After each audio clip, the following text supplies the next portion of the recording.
Today is the 1st of August 2026, and I publish a book today called Murder on the Adriatic. My name is Jason Collings, and I write a series of books called the Alaric-Von-Trellow-Mysteries. The book is set during a trip across the Mediterranean and up the Adriatic, sailing from Port Said to Trieste. But I don't want to talk about that. I've spoken about that a lot over the past few weeks. What I want to do is give you a little of the background as to where they are coming from, the characters in this story. And they're coming from East Africa, most particularly the key characters by hero Alaric von Trello, his sister-in-law Odilla von Trello, and his valet Max Becker. They are coming from what had been, up until very recently, German East Africa. It was just transitioning to being the Tanganyika territory, and it was now under British rule, but it had been under German rule. Now, first of all, I am not an apologist for colonialism. I think it was an abhorrent practice, particularly in Africa, which is in no way to say that it was defensible in other locations.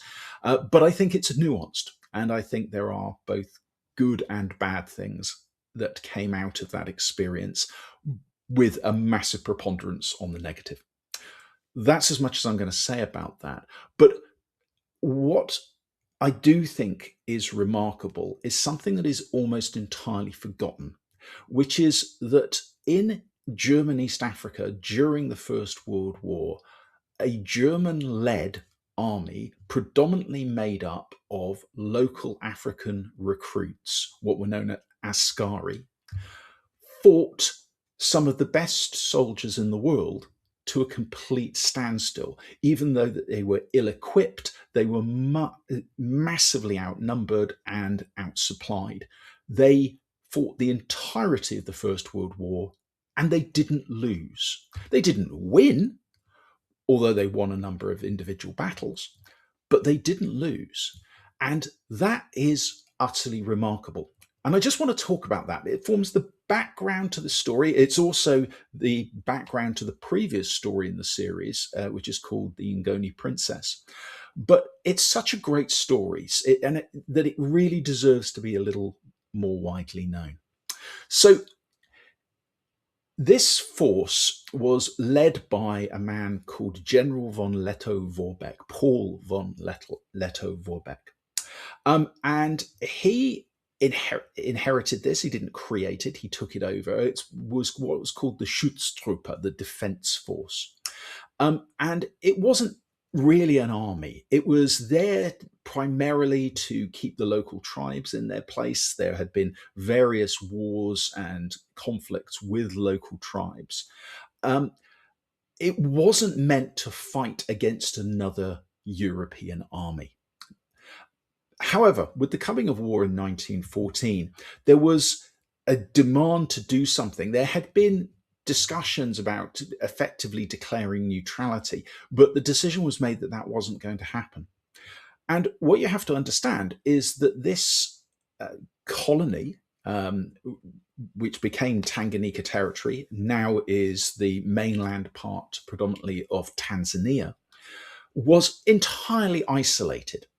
There were 4 African colonies within the German Empire: Cameroon, Togoland, what is now Namibia, which was German Southwest Africa, and German East Africa. And they were entirely separate from each other. Germany had come late to the colonial game, and they had really got only to pick up what was left after bigger, more aggressive, more successful colonial powers like Britain and France particularly had had the richest pickings.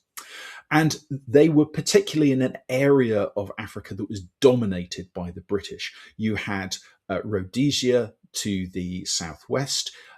Directly south, they didn't have a British colony. There was Mozambique, which was Portuguese. To the northwest, there was the Belgian colonies of the Congo. And then to the north, there was Kenya. And so this is a territory entirely surrounded.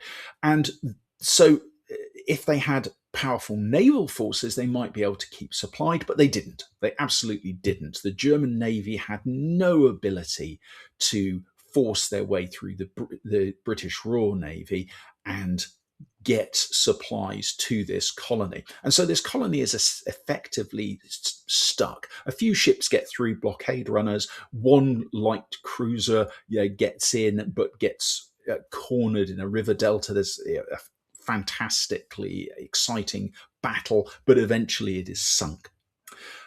Otherwise, they are isolated, they are cut off. And what is expected is that the British, particularly, will crush them. They will call in forces from India or down from Egypt or up from South Africa, and they will crush this small force.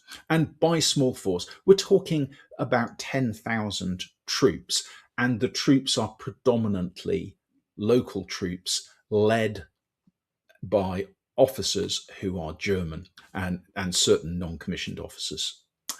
And that's absolutely not what happens. A major landing occurs by British and Indian forces, and it is repelled. It is a stunning defeat.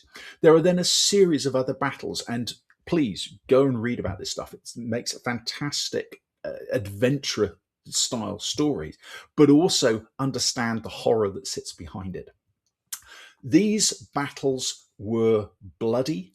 They were fought by desperate people who were horribly undersupplied. The Germans had to scavenge what they could. From their victories, they stripped the battlefields of all the weapons, and for a lot of the war, they fought with British weapons, not German weapons, because they couldn't get ammunition for them. They stripped that cruiser that I mentioned for its guns and put them onto limbers to use them as artillery. And they fought a guerrilla campaign, the like of which had really not been seen in modern warfare before. It was revolutionary. It tied down so many forces, and this is what von Lettow-Vorbeck's strategy was. He didn't expect to win. He couldn't win. At its greatest, his forces were about 14,000 men, whereas the British ended up having several 100,000 men, plus allies. The Belgians sent contingent, and the Portuguese, when they came into the war later and during the conflict, they sent troops up from Mozambique. But von Lettow-Vorbeck understood that whilst he couldn't win the war, he could contribute materially to it by tying down resources, particularly men, in this area of the world, which wasn't where the war was going to be won. He absolutely understood the war was going to be won in Europe. But if he could take away, using his 10, 11, 12,000 men, 300,000 men, that was an important contribution. That was his strategy. And in as far as it could be successful, it absolutely was. The British absolutely apoplectic. How could they not defeat this one small army? And the answer is complex. The extremes they went to try and defeat him are astonishing. They had naval battles, very small naval battles, on the lakes in the center of the territory, places like Lake Nyasa. The Germans had already got patrol boats there with guns. They upgunned some of these, and they absolutely dominated these important waterways. So the British decided they had to take these lakes and get rid of these German naval vessels. And so they built vessels in England that were then transported in segments and dragged through the jungle from the Congo. They were floated up the Congo on barges, and then they were dragged through the hills, through the mountains, through the jungle by hand, and then reassembled on the shores of the lakes. Absolutely astonishing feats. And the cost was enormous. The cost, particularly, I'm not talking about monetary cost, I'm talking about the cost in lives. And the people who paid this cost most were the Africans. Yes, they fought, and they fought incredibly bravely. The German askari, particularly, were recognized by the people who faced them as some of the finest troops they ever fought against. But they were not alone. The British fielded the King's African Rifles, recruited in their territories. The Belgians had Congolese troops. The Portuguese had askari of their own. These battles may have been commanded by Europeans, but they were fought by Africans. And lots of them died, lots of them suffered terrible injuries. The worse happened to the people who didn't fight. Many of them were conscripted as bearers. It could take up to 10 bearers to keep one soldier in the field. The reason is simply that so much stuff had to be carried, and there weren't really many options for pack animals. You certainly couldn't get a car or something like that there. The trains were very limited, and they were blown up very early on. And so really the only option was man packing everything around, and you needed a lot of equipment. And one of the reasons being, by the way, that horses died from tsetse fly very, very quickly. They typically lasted 10 to 20 days. So men were really the only option. And so the armies, as they moved through an area, would conscript local bearers to carry their goods for them. These were often not paid, or if they were paid for with IOUs, which really were largely useless. And certainly the IOU of one army was no good when the other army came through. They didn't recognize them at all. And as men moved out of their own areas, they moved into areas where they were no longer resistant to the diseases in those areas. So hundreds of thousands of men became sick and died as a result of the war, not from military action, but as a result of disease from being taken out of their own territories as bearers to the military. And then, of course, there are the people who were left behind, with the young, fit, healthy men being taken either to fight or to act as bearers. The people who were left behind had to struggle to survive.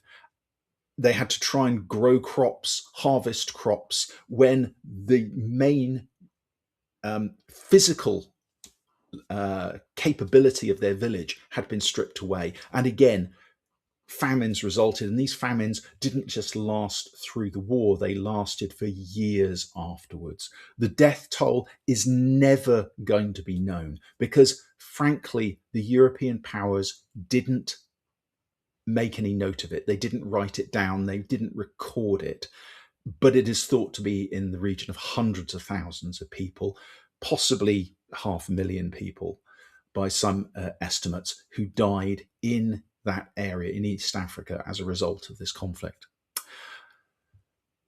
And of course, eventually the war came to an end. And when it did, this was the last army to surrender, the last German army to surrender. It surrendered because word came through from Europe, brought by the Allied forces, by the enemy, that the Kaiser had abdicated, the war was at an end.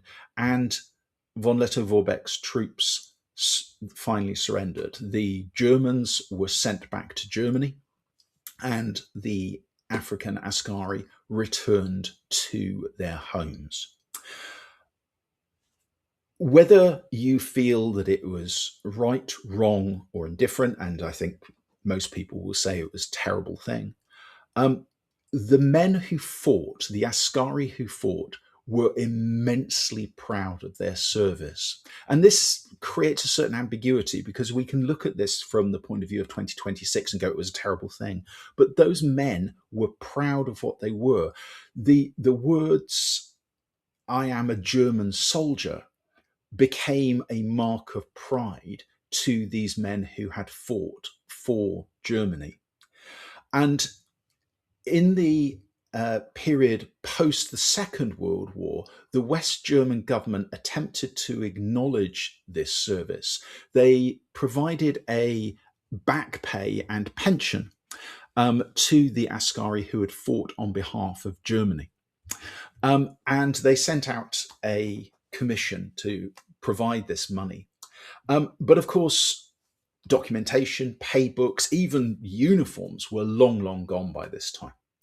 And so, as this commission went around, these men appeared, these old men. Some might have some scraps of uniform, but that was pretty much it. There was no documentation or anything like that, as I said. And so the question was, how do we know? How do we know they're not just saying they fought? How can we prove it? And somebody had the idea of giving them a broomstick. And they were given a broomstick and they were asked to carry out the manual of arms, the presenting of a rifle. And what is remarkable is that every single man did it perfectly. After decades, they stood up, they came to attention, and they performed the Imperial German Manual of Arms without any single one of them making a fault. Not one of them failed, not one of them had falsely claimed this money. Incredible soldiers, incredible act of pride coming out of a remarkable story in a terrible, terrible event, in a terrible time. And I believe it should be remembered, not as a great and wonderful thing. It wasn't. It was a terrible thing. But in terrible times, men do remarkable things, and those remarkable things deserve to be remembered. Anyway, it forms the background to two of my books, The Ngoni Princess, which was published earlier in the year, and now the new book, Murder on the Adriatic. I hope you enjoy this content. If you do, please subscribe. I hope you enjoy the book. And I will see you again. Thanks very much.